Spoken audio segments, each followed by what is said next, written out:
صح لسانكم جميعا.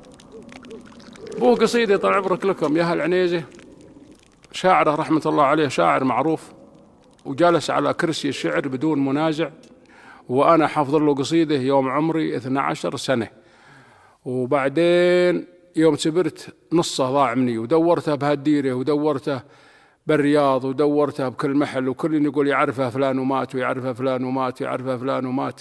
كان واحد وقال إنها موجودة بمعرض الكتاب بالكويت. متى؟ قال عقب 4 أيام يبي يفتتح. وأنا أتصل على سعود السهلي اللي بهذا، سعود النصيب اللي توفي رحمة الله عليه، كان الحين بالكويت. قلت أنا ما عندي الكويت مرتين جاية. قال وش تبي؟ قلت لي بك لزوم، وأنا أشلع من حايل للرياض، من الرياض للكويت.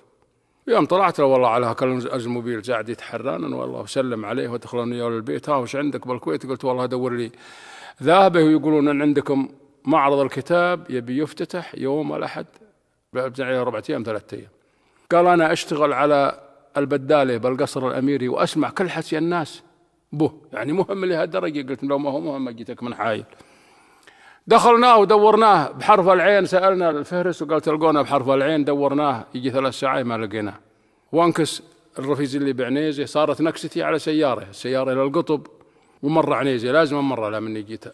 قال وشو أنك جيت أنا ولا أنت مخسرنا؟ ليه؟ قال حنا معزومين عند مدير الهلال الأحمر مزرعته، ما أدري عاد وين هيبوا مزرعة مدير الهلال الأحمر، رحنا بليل وطلعنا بليل ما أدري وين هيبوا. منين أنت جاي؟ قلت من الكويت. أدور قصيدة لمحمد القاضي. قال بولو شايبا يعزموا مدير الهلال الأحمر، إذا جاء اسأله عنه، إذا ما لقيته عنده لا تدوره بالسعودية كلها. والله يوم تعشينا قال شوالي حدرا خله ينقش سنونه، ما أعرفه فلان ابن فلان عتيبي. دنج عليه واقضب ولا يقوم وسلم عليه. من أنت؟ قلت ما تعرف. قال لا والله لا أعرف. قلت لا والله ما تعرف ولا بحياتك شفته، لكن أنا أدور لي ذهبي والذهبي عندك.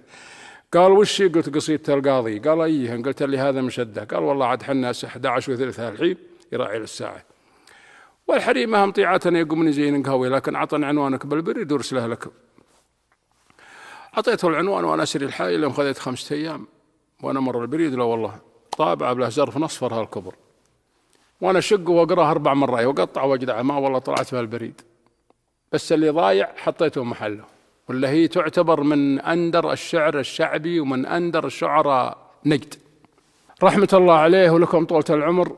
وأرجو من سمع هالأبيات أن يدعو له بالمغفرة، لأنه ميت وله حق علينا.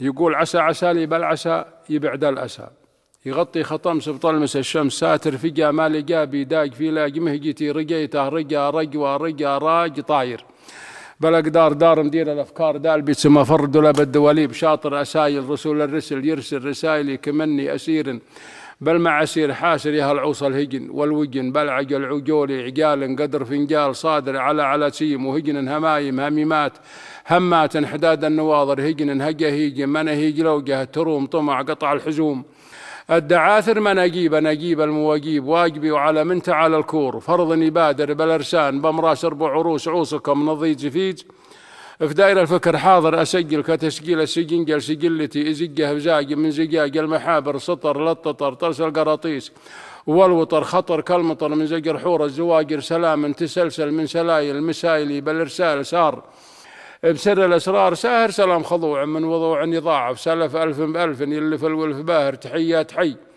عدة الحي والحيا تلالة تليليهن تلال الجواهر، مطيف لطيف من ظريف ينمز نور في النار، نور نار المشاعر، فلما انتهى يهدى لي منتهى البهى، صفي صفالي باتصافي معاشر، فهو سيد ساداتي وقادات مهجتي، حبيبي رحيبي عري الريب طاهر، نشب الهوى شاه المها شارز البها كما غصن موزن ناعم من فوق ساهر، طفل لطيف اللي عطوفا الياطر طوريه، طيرنا دموع المحاجر انسال عن من سال عنها ملاسل طول الياس، وامسح حاسر الجسم ساهر قوله ولو طالني، وبعد المدى تراني على العهد الذي كان خابر نهاري، جليس مسجلاتي وبدق يا جليس الجور السهرات الزواهر، اجول ولي قلب خجول موجل سجيما مجيم بي هو لك مسافر، لكني بروجات الهواجيس لو جهت غريز بلقيت البحور الزواجر تجلجل، بلاقي لقيت الموج والتقى على حال جانب، جامد الصبر عابر، فلولا اللو ثم تلويت ليتني لداع الغرام، اني مجيب مبادر اعلل عليل علته على عرفها، ومن شف شافيها يشافيه قادر، فلو بلبل وبالي عذالي وعالج فانا فيه لاوي منكر الشوق باير، ولا لامني الا لئيما بلامها علامي الاوي لايمن غير عاذر رحمة الله عليه ولكم طولة العمر.